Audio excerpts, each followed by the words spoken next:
మంతడి రాజకీయ విశ్లేషకులు దుర్గా శ్రీరామ్ గారు వారితో మాట్లాడదాం. శ్రీరామ్ గారు గుడ్ ఈవినింగ్ అండి. గుడ్ ఈవినింగ్ బ్రహ్మనాయుడు గారు.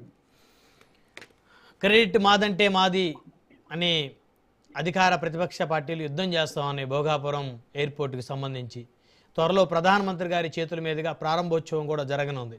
అయితే మీరు ఎవరికి ఇస్తారు ఒక అనలిస్ట్గా క్రెడిట్ శ్రీరామ్ గారు? నేనైతే ముగ్గురికి ఇస్తానండి. ఎవరెవరికి? చంద్రబాబు నాయుడు గారి ప్రభుత్వానికి, అలాగే సెంట్రల్ గవర్నమెంట్ కి, అలాగే వైసీపీకి కూడా ముగ్గురికి ఇద్దాం. ముగ్గురు అందరూ కలిసి చేశారు ఇదంతా కూడా. ఎవరు ఒకళ్ళు చేసింది కాదు, ఇది ఎప్పుడో మొదలెట్టారు. అయితే ఏంటంటే కొన్ని వైసీపీకి సంబంధించి కొన్ని ల్యాబ్స్ ఉన్నాయి. ఎందుకంటే జగన్మోహన్ రెడ్డి గారు అప్పట్లో ప్రతిపక్షంలో ఉన్నాను కదా అని చెప్పి తొందరపడి కొన్ని మాటలు మాట్లాడారు. ఎర్ర బస్సు రాని చోటికి ఎయిర్ బస్సు ఎందుకు అని మాట్లాడారు. దాని మీద పోరాటం చేద్దామన్నారు. అక్కడ ఎవరైతే రైతులు ల్యాండ్ ఇవ్వాల్సిన వాళ్ళు ఉన్నారో వాళ్ళందరినీ అప్పుడు ఎందుకు ఇదంతా ఇవ్వడం అని చెప్పి రెచ్చగొట్టారు. అన్నీ చేశారు. చేసినా కానీ ఆయన టైంలో ఆయన చేయవలసిన పనులు ఆయన ఖచ్చితంగా చేశారు. ఆయన ప్రభుత్వంలోకి వచ్చిన తర్వాత ఆయన చేయవలసిన పనులు ఖచ్చితంగా చేశారు. కొన్ని అనుమతులు తీసుకొచ్చారు, ల్యాండ్ ఎక్విజిషన్స్ చేశారు, పరిహారాలు చెల్లించారు, ఇవన్నీ చేశారు. సో అందుకని ఆయన విమర్శించారు కదా అని చెప్పి ఆయనకి ఇవ్వకుండా మానేయాల్సిన అవసరం లేదు. అట్ ది సేమ్ టైం పూర్తిగా కూడా ఆయనకి ఇవ్వాల్సిన అవసరం లేదు. ఎందుకంటే తెలుగుదేశం మిత్రుడు చెప్పింది, రాకేష్ గారు చెప్పింది వాస్తవం. ఎందుకంటే అప్పుడు కూడా అశోక్ గజపతిరాజు గారు ఏవియేషన్ మినిస్టర్ గా ఉన్నాడు కాబట్టి పనులు చాలా ఫాస్ట్ గా వచ్చినాయి, అనుమతులు ఫాస్ట్ గా వచ్చినాయి కొన్ని. అలాగే ఇప్పుడు ఏవియేషన్ మినిస్టర్ గా నాయుడు గారు ఉన్నాడు కాబట్టి, రామ్మోహన్ నాయుడు గారు ఉన్నాడు కాబట్టి చాలా కొంచెం వచ్చిన కింద కొంచెం ఫాస్ట్ గా దీన్ని చేయగలిగారు. సో అందువల్ల వీళ్ళు వాళ్ళని లేదు, ముగ్గురికి మనం పాజిటివ్ గా తీసుకున్నప్పుడు ముగ్గురికి మనం ఇవ్వాల్సిందే క్రెడిట్. సో ఇందులో ఎవరిని తీసేయాల్సిన అవసరం లేదు, వాళ్ళు కొట్టుకోవాల్సిన అవసరం కూడా లేదు. But at the same time ఇది అసలు విశాఖపట్నం విమానాశ్రయం అంటే కొన్ని డౌట్స్ ఉన్నాయి. ఇది భోగాపురం విమానాశ్రయం. భోగాపురం విమానాశ్రయం టేకాఫ్ అవుతోంది. విశాఖపట్నం విమానాశ్రయం ప్రజలకి షట్ డౌన్ అయిపోతుంది. ఇది చాలా కొంచెం ఇబ్బందికరమైన అంశం. అంటే ఇది ఎవరో చేశారో అని కాదు, కానీ విశాఖపట్నం వాసులకి చాలా అసౌకర్యమే ఈ విషయంలో. మాత్రం దాంట్లో డౌట్ అక్కర్లా. ఎందుకంటే ఇందాక మా రాజీవ్ చెప్పినట్టు, రాజీవ్కి 25 నిమిషాలు పడుతుంది ఎయిర్పోర్ట్కి వెళ్తాను. నాకైతే 5 నిమిషాలు పడుతుంది. నేను ఎయిర్పోర్ట్ చాలా దగ్గరగా ఉండేది. నాకైతే 5 నిమిషాలు. ఇప్పుడు నాకు అది 2 గంటల పైన పట్టే పరిస్థితి ఉంది.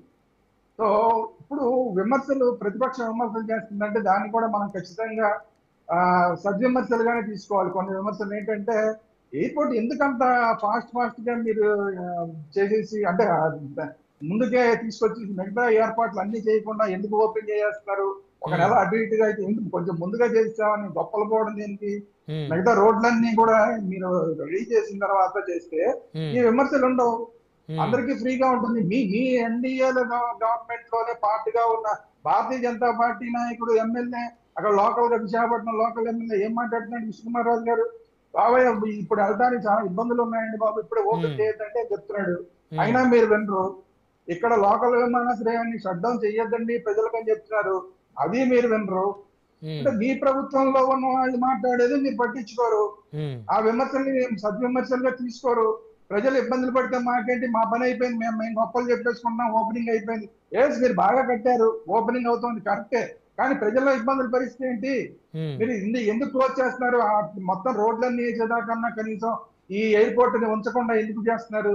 అయితే ఈ విషయంలో వైసీపీ మన రాజీవ్ మాట్లాడాడు కదా, నేను సమర్థించను. కానీ ఎందుకంటే ఇంతకుముందు వీళ్ళు ప్రభుత్వంలో ఉన్నప్పుడు విజయసాయి రెడ్డి గారు అసలు ఎప్పుడోనే దీన్ని మూసేయాలని చెప్పి ఒక లెటర్ ఇచ్చాడు.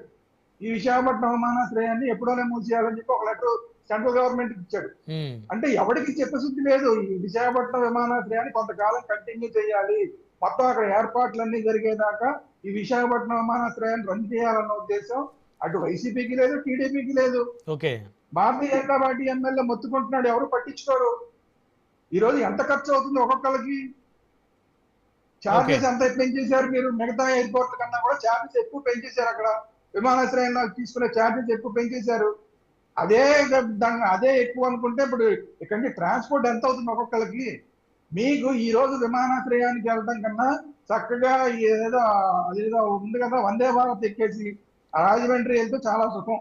విశాఖపట్నం నుంచి రాజమండ్రికి విమానాశ్రయానికి వెళ్ళటం కన్నా కూడా విమానంలో వెళ్ళటం కన్నా కూడా ఈవెన్ విజయవాడకి వెళ్ళటానికి కూడా వందే భారత్ సుఖం. వందే భారత్ అంటే తక్కువ డబ్బులతో వెళ్తాము, ద సేమ్ టైం ఒకే టైంకి వెళ్తాం.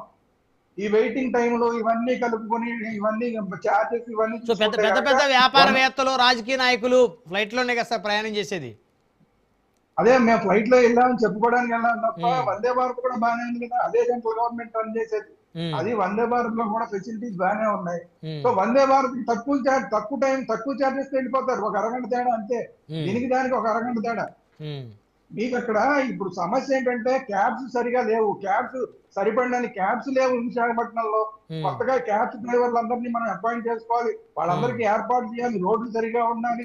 ఇవన్నీ ఏర్పాటు చేసిన తర్వాత చేస్తే కొంచెం బాగుండేది. అట్ ది సేమ్ టైం ఈ రాజమండ్రి విజయవాడ వరకు అన్నా కూడా కనీసం ఈ విశాఖపట్నం ఎయిర్పోర్ట్ రన్ చేసి ఉంటే కనుక అందరూ శభాష్ అనేవాళ్ళు. ఇప్పుడు దానివల్ల ఇప్పుడు అవుతోంది. ఇంకొకటి ఏంటంటే అసలు కొంతమంది చెప్తున్నది ఏంటంటే అసలు ఇప్పుడు ముహూర్తాలే లేవు, ముహూర్తాలు వెళ్ళే టైంలో మీరు అసలు ఎలా ఓపెన్ చేస్తున్నారండి అని అడుగుతున్నారు. ఆషాఢ మాసంలో ఎలా ఓపెన్ చేస్తారు, శ్రావణ మాసంలో ఓపెన్ చేస్తే బాగుండేది కదా, ఇలాంటివన్నీ కూడా వస్తాయి.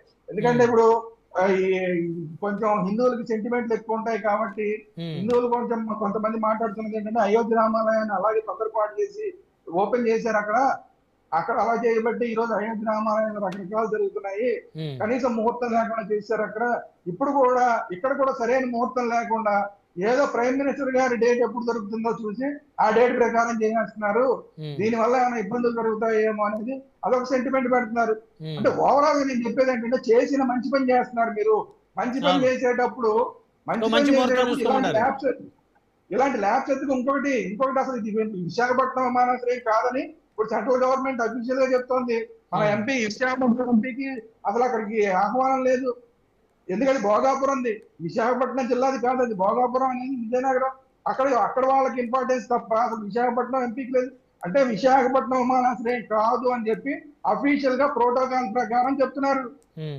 అంటే ఇప్పుడు విశాఖపట్నం విమానాశ్రయం వచ్చింది అనుకోవాలా, వేరే పక్క జిల్లాకి వచ్చింది అనుకోవాలి, విశాఖపట్నం ఎయిర్పోర్ట్ అని చెప్తారా ఫైనల్ గా? ఏ ఎయిర్పోర్ట్ అని చెప్తారు? కాబట్టి విశాఖపట్నం వాళ్ళు సంతోషించాలా ఏం చేయాలనేది కొంచెం కన్ఫ్యూజన్ లో ఉన్నారు.